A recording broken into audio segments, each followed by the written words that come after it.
Fala, filhotes, vocês estão vivos? No vídeo agora nós vamos falar um pouquinho sobre o noticiário da atualidade, né? Comentando notícias. Vou começar com a primeira notícia aqui. O Eduardo Bolsonaro compartilha o ataque do Siqueira Júnior, que ele é apresentador polêmico, a Caetano Veloso. Ele atacou o Caetano Veloso por conta do Caetano Veloso dizer que defende a legalização e a liberalização das drogas e de toda e qualquer droga.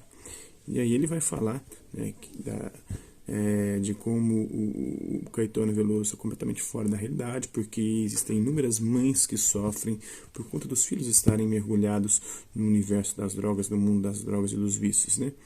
Ele fala isso das drogas consideradas ilícitas, como a maconha e outras, cocaína, crack, mas uma das drogas que mais matam é liberada, e eu até acho que inclusive ele é alguém que toma bebida alcoólica, ela consegue matar muito mais do que o próprio crack, do que a maconha, do que a cocaína, tanto no trânsito quanto na violência doméstica, quanto em decorrência do próprio alcoolismo também, que é uma doença séria que acomete muitas pessoas mundo afora, né? Então tem essa polêmica, tem um cigarro, tem outras drogas que também são as drogas relacionadas a remédios, também viciam, tem até coisas que nem são consideradas drogas, mas que são drogas, como refrigerantes. A Coca-Cola durante muito tempo teve cocaína na sua composição e é uma bebida altamente viciante que gera diabetes, problemas de obesidade e tantos outros, né? Então isso é uma hipocrisia, acredito eu, essa questão das drogas. Teve um aluno que pediu, em breve eu irei postar um vídeo aqui falando sobre isso, sobre essa guerra às drogas. Se der bobeira, no próximo post vai ser isso, né? Porque ele está falando muito sobre isso, vou focar agora. Marido mata a esposa grávida e publica post no Facebook dela como se fosse ela, né? Oi, gente, eu tenho um desabafo a fazer sobre meu casamento. Sinto muito lhes dizer que não aguento mais toda a pressão psicológica que minha família e a do Mar faz contra nossa união. Não somos tão perfeitos, mas sentimos algo ao nos casar que não sabemos explicar. Talvez o fato de sermos melhores amigos ajudou bastante nossa união, porque a gente é bem apegado. Ele fez eu sentir algo que ninguém mais fez, mas mesmo assim não é a mesma coisa. Se a família não aceita, porque queríamos todos próximo, né? Fingimos que não sofremos, mas já foi demais tudo isso para mim e para o Mar. Queremos paz. Nosso casamento será eterno. O Natal não é o mesmo sem todos juntos. E depois foi matou antes, né? Depois publicou. Isso é foda. Mulher grávida de 5 meses é agredida por policial durante a abordagem. Isso é comum, é natural, infelizmente. Foto de Regina Duarte já é uma das maiores mentiras, fake news do ano, né? Colegas apoiaram ela, não apoiaram o governo Bolsonaro, e ela publicou, né, essas fotos dizendo que os colegas estavam apoiando-a no mistério, né? E os colegas, para não terem o seu nome ligado ao de Bolsonaro, pediram para que ela tirasse a foto deles de lá, né? Adolescente ameaçado de morte após vídeo viralizar, vídeo com ataques ao Islã viralizar. Isso acontece, né? O Porta dos Fundos, inclusive, é uma crítica da direita ao Porta dos Fundos, porque eles não fazem piada com os islâmicos, que eles vão sofrer atentados muito piores do que o feito pelo Eduardo Fauzi, né, o Fauzi. O dia em que soube que o coração de Len estava guardado em um pote de vidro. O que é isso? Coração de Len? Quem que é Len? Em 1998, uma informação incrível caiu nas minhas mãos. O coração de Luiz Eduardo Magalhães, 43 anos, possível sucessor de FHC, estava guardado em um pote de vidro, dentro de um armário de ferro no Hospital de Base de Brasília. O que essa lembrança tem a ver com o Brasil atual e o Reino Unido, né? Em 98 eu era repórter do Correio Brasiliense, uma informação incrível caiu nas minhas mãos. O coração de Luiz Eduardo Magalhães, deputado do antigo PFL, vítima de um infarto aos 43 anos, estava guardado em um pote de vidro dentro de um armário de ferro no Hospital de Base de Brasília. Luiz Eduardo não era um deputado qualquer, era filho do então todo-poderoso Antônio ACM, né? Antônio Carlos Magalhães, tem um ACM neto agora que é prefeito de Salvador, se eu não me engano.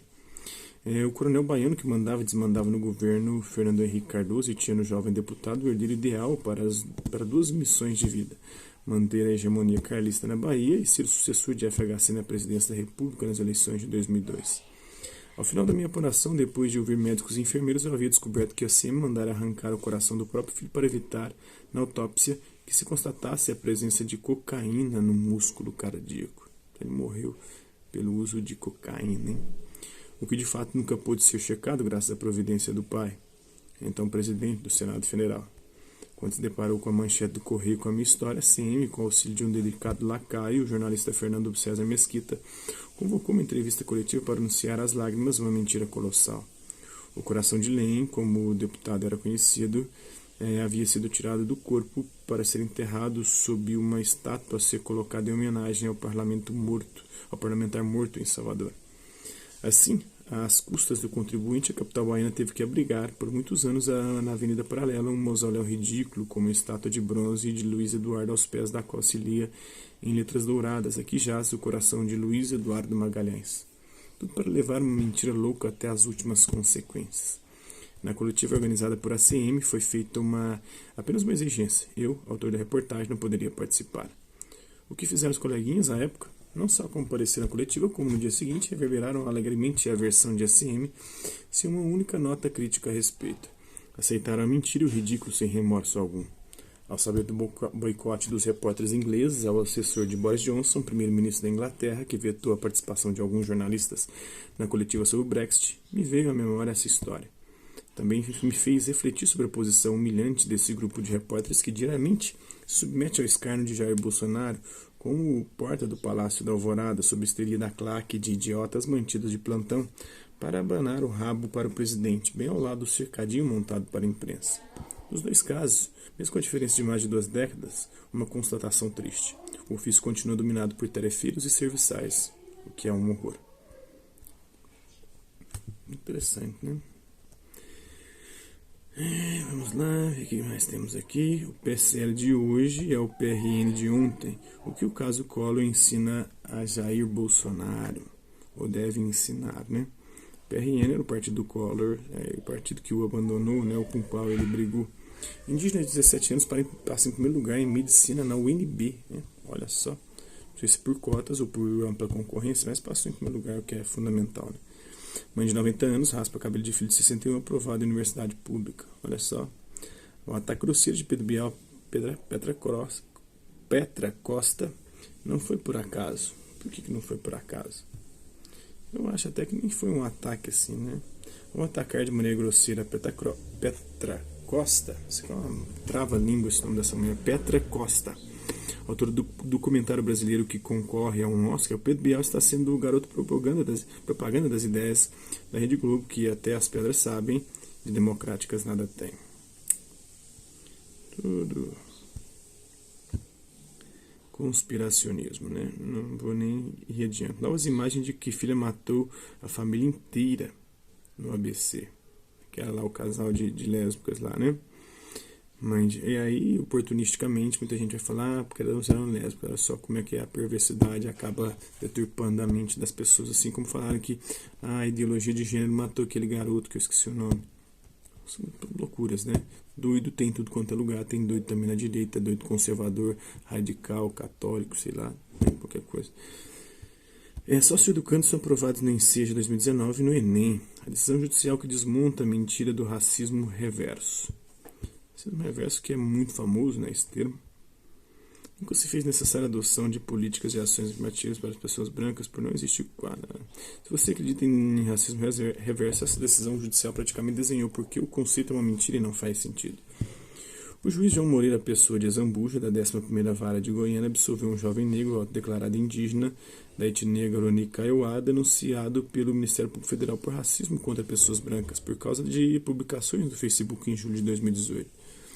O jovem negro foi acusado pelo Ministério Público Federal de ter praticado e incitado a discriminação de raça ou cor por ter feito reiteradas declarações pregando com incitação ao ódio, a separação de raça, inclusive citando mulheres negras que se relacionam com homens brancos. Na decisão, o juiz João Moreira Pessoa de Azambuja ressaltou a impossibilidade ontológica de uma pessoa branca ser vítima de racismo e pontuou. Não existe racismo reverso, dentre outras razões, pelo fato de que nunca houve escravidão reversa, nem imposição de valores culturais e religiosos dos povos africanos e indígenas ao homem branco, tampouco o genocídio da população branca, como ocorre até hoje o genocídio do jovem negro brasileiro. O dominado nada pode impor ao dominante. Na sentença, João Moreira, isso aqui é porque não conhece a dialética, né? Se conhecesse a dialética, vai perceber que é uma relação dialética entre o escravo e o senhor. O senhor que domina vence o escravo, o domina, o escraviza, o subordina, acaba ficando dependente depois é quem toma o poder, quem controla todas as coisas, é o próprio escravo. E é o que está acontecendo, né? Com esse discurso, o escravo agora amarrou, trancafiou o branco nas amarras que outrora ele próprio criou. Na sentença, João Moreira Pessoa de Azambuja cita o artigo 20 da Lei 7.716 de 89, que tipifica como racismo praticar, induzir ou incitar discriminação, preconceito de raça, cor, etnia, religião ou procedência nacional. E registra que é insofismável que o objetivo da norma é o de proteger as minorias, especialmente negros e índios, contra a discriminação proveniente dos grupos sociais dominantes. O magistrado cita ainda a decisão do Supremo Tribunal Federal de criminalizar a homofobia e a transfobia no Brasil, ao entender que o racismo, dentro da dimensão social, projeta-se para além de aspectos estritamente biológicos ou fenotipos, pois resulta, enquanto manifestação de poder, de uma construção de índole histórico-cultural motivada pelo objetivo de justificar a desigualdade destinada ao controle ideológico, à dominação política, à subjugação social e à negação da alteridade. A tipificação do racismo tem o claro objetivo de proteger grupos sociais historicamente vulneráveis de manifestações de poder que objetivam subjugá-los socialmente, ideologicamente, politicamente e negar a dignidade humana de seus integrantes, disse o juiz. O juiz argumenta que o conceito de racismo reverso é equívoco interpretativo, indicando que não há sentido entender que a lei teria a finalidade de proteger os grupos majoritariamente brancos contra a discriminação. Contra esse grupo, a discriminação que existe no Brasil sempre foi positiva, ou seja, a esse grupo foram reservados os melhores empregos, hospitais, escolas, cargos públicos, sentenciou o magistrado. Na sociedade brasileira, a pessoa branca nunca foi discriminada em razão da cor de sua pele. É dizer, jamais existiu como fato histórico a situação de uma pessoa branca ter sido impedida de ingressar em restaurantes, clubes, igrejas, ônibus e elevadores. O magistrado também menciona na decisão que as religiões europeias não sofrem discriminação das religiões de matriz africanas, com perseguição de seus praticantes e destruição de seus locais de culto. Nunca se fez necessária a adoção de políticas afirmativas para as pessoas brancas por não existir quadro de discriminação histórica reversa deste grupo social, nem necessidade de superação de desigualdades históricas sofridas por pessoas brancas, diz ainda o magistrado. Esse aspecto que eu concordo. E o juiz indica ainda que há possibilidade de reparação civil por eventuais vítimas das ofensas proferidas pelo jovem, mas isso não quer dizer que houve prática de racismo. Isso porque, segundo o juiz, as postagens não têm o condão de subtrair direitos ou privilégios sociais do grupo majoritário branco, dominante, que eventualmente tenha tido acesso às publicações transcritas na denúncia. Mariana Costa Guimarães, defensora pública, foi responsável pela defesa do jovem negro. Ela se disse comovida, elogiou a sentença do juiz e afirmou que o jovem estava indignado com toda a situação. Foi um caso importante que me comoveu. Ele é um jovem muito humilde, que não teve acesso ao estudo formal, porém é muito politizado. Ele mora sozinho e sobrevive com bicos, tendo uma renda de R$500 por mês. Na audiência, ele foi vestido com um cocar e não conseguia entender como ele, um negro indígena que passou por diversas situações de racismo ao longo da vida, poderia estar naquela situação, afirmou Mariana. Só um pouquinho aí, né? Então, o racista vira assunto mais comentado após gerente humilhar mulher negra, né? No banco. Mulheres violadas, policial enaltece colega que matou esposa após descobrir traição. São os absurdos do machismo, né? E de boa parte dessa galera bolsonarista. Menina de 13 anos mata homem a tijoladas após tentativa de estupro. Legítima defesa. Se tivesse uma arma, né? Com tijolo pode, com arma não pode. Poderia, né? Deveria poder. Aqui nesse aspecto eu estou com a direita. Milionário por trás do partido de Jair Bolsonaro levanta suspeitas. Quem é esse milionário? Vamos saber aqui.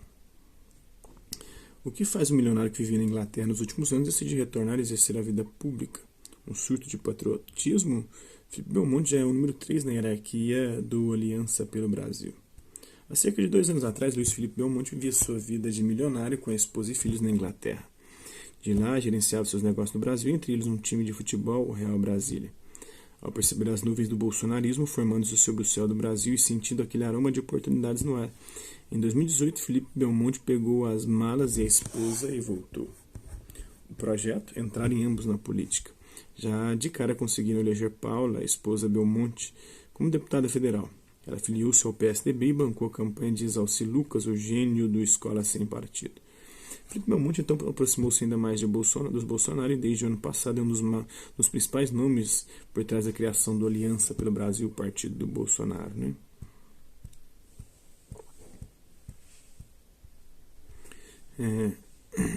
Ele é hoje o número 3 na hierarquia do Aliança, atrás apenas de Jair Bolsonaro e do filho Flávio, o homem das rachadinhas de chocolate.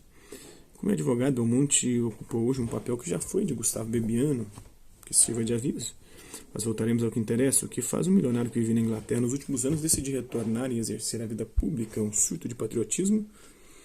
As atitudes do empresário Belmonte e seus posicionamentos em relação a alguns aspectos da política, da aliança e regras eleitorais ajudam o eleitor a formular a resposta. Belmonte é a favor da volta do financiamento privado em campanhas eleitorais. Caso clássico de quem tem dinheiro para comprar a tudo e a todos. Patrimônio declarado de 65,8 milhões. Ele contorna essa questão com um discurso revestido de retidão. É preciso estabelecer que cada doador só pode doar para um candidato de mesma base eleitoral. Não dá para apostar em 10 e quem ganhar é com aquele que estou, entende? Declarou ele em entrevista ao jornal Folha de São Paulo nesta quinta-feira. Curioso é que o próprio Belmonte não segue os seus preceitos. No ano passado ele injetou quase 4 milhões em candidatos, os mais variados, até do PCdoB, Partido Comunista do Brasil. Né? Ele foi o segundo maior doador na campanha em Brasília. Bolsonarismo explícito é isto, vem de uma imagem e pratica o oposto, a hipocrisia pura e simples. Como empresário e advogado, Belmonte também tem esqueletos no armário a serem explicados. O Ministério Público Federal denunciou sob acusação de pagar propina a um ex-desembargador do Tribunal Regional do Trabalho em Rondônia. Segundo a acusação, Belmonte conseguiu liberar um pagamento de 107 milhões de um processo trabalhista relacionado a um precatório da União. Em poucas palavras, o caso é o seguinte. O desembargador Vilmar de Araújo Coelho Júnior havia suspendido o pagamento do precatório. Estranhamente, após a atuação do escritório de advocacia de Belmonte, o desembargador reviu a própria decisão e liberou que a União pagasse. O escritório de Belmonte faturou 11 milhões do precatório e logo depois, ainda segundo a denúncia, Belmonte usou um laranja para comprar um imóvel do desembargador. A denúncia foi apresentada em maio de 2017 pela Procuradoria-Geral da República do Ministério Público Federal e ratificou os termos da denúncia. Mas ainda não houve abertura de ação penal. Portanto, até agora Belmonte não é réu no caso. A relação Advocacia e Imóveis União faz parte do universo nababesco de Belmonte. O escritório Luiz Felipe Belmonte, Advogados Associados, é especializado em processo contra a União que chega ao Supremo Tribunal Federal, o STF. Ou seja, seu combatente habitual é a Advocacia Geral da União, a AGU. Como proprietário de imóveis, Belmonte possui, entre outros, os prédios da Procuradoria-Geral da República, da PGR e do Conselho Nacional do Ministério Público, CNP, em Brasília. Só com os aluguéis desses dois bens, o empresário tem uma renda mensal de 769 mil, segundo a reportagem da Veja. Nossa Senhora. Dá para viver tranquilamente na Inglaterra ou em qualquer lugar do planeta com uma dinheirama dessa, né? E onde entra a esposa, a Paula Belmonte, nisso tudo? Ela entrou para a política em 2018 e já se elegeu deputada federal em sua primeira participação. O que o dinheiro não faz, né? Não é mesmo? Paula passou o ano de 2018 envolvida com a CPI do BNDES. Chegou a viajar para Washington para fazer ruído com a suposta utilização do Banco de Desenvolvimento para comprar companhias americanas durante os governos Lula e Dilma. Como a auditoria já revelou que não houve irregularidade nenhuma no BNDES, Paulo agora volta a submeter aos americanos e está à disposição para oferecer informações sobre o programa Mais Médicos e também investimentos que o Brasil tenha feito em Cuba. Seu comportamento em Brasília é digno de uma dondoca. Ainda no ano passado, Paulo chegou atrasado em uma cerimônia do governo do Distrito Federal e do Ministério da Cidadania. Por ter perdido um lugar entre as autoridades presentes, ela fez um barraco à la Big Brother, chegando a puxar pelo braço e aos berros a primeira-dama Maiara Noronha. O governador Ibanez Rocha interveio, não aceita o meninice de dondoca. Paula é do Cidadania e Felipe Belmonte é ex-PSDB. Os planos do casal são grandes. Para já, a estratégia é tornar o governador um dos dois em 2022. Mesmo que na cédula o nome conste como Isalci Lucas, não se engane. Até lá saberemos se o partido que terá como número de legenda o 38 estará de pé. Depois disso, segura o casal. Política é algo foda, né? O cartório faz campanha para captar assinaturas para o partido de Bolsonaro, né? Greve negra na Bahia escravista por uma educação transformadora. Texto de padre que concordou com a retirada de símbolos religiosos das repartições públicas viraliza, né? O drama curdo tem um nome. Tá chegando ao fim aqui nosso tempo, né? Então, racista vira assunto mais comentado após gerente humilhar mulher negra. Sócio-educandos são aprovados no Enseja em 2019 e no Enem. O policial que declarou ser contra o juiz Jair Bolsonaro pode ser expulso por dar sua opinião. a perseguição. Eu sei que o que fizemos na sua casa, na Barra, diz o José de Abreu para a Regina Duarte. Provavelmente fazendo uma alusão a uma festa regada a drogas e orgias, né? Fracasso do capitalismo mostra a pertinência das ideias de Gandhi. PM dispara a arma ao Léo e debocha. Amanhã eu vou preso. Para mim tanto faz. Pro policial, né? Porque ele não vai preso como os comuns, né? Tem uma prisão toda especial aí, uma medida disciplinar. Não sem antes a segunda morte da família Zanetti, executada a tiros de pistola 9mm. Né? PM faz ação contra a plantação de maconha de ONG autorizada a plantar desde 2017. O empresário que promoveu o ataque ao Porto dos Fundos tem 12 passagens pela polícia. O dia em que os Estados Unidos explodiram um avião no Irã com 290 pessoas. Né? Falaram do avião que o Irã derrubou, o ucraniano, mas os Estados Unidos também derrubou um avião lá. Né? PM mata a esposa no meio da rua e justifica, era uma bruxa. Loucura, né? A Alemanha contraria os Estados Unidos e retira parte de seus militares do Iraque. Direito humano à alimentação adequada e as merendas no estado de São Paulo. Esse é um pouquinho das notícias aqui do noticiário do site Pragmatismo Político, que está completando 10 anos esse ano, né? É um site aí de esquerda. No mais, é isso aí. Hasta la vista, babies, e até a próxima.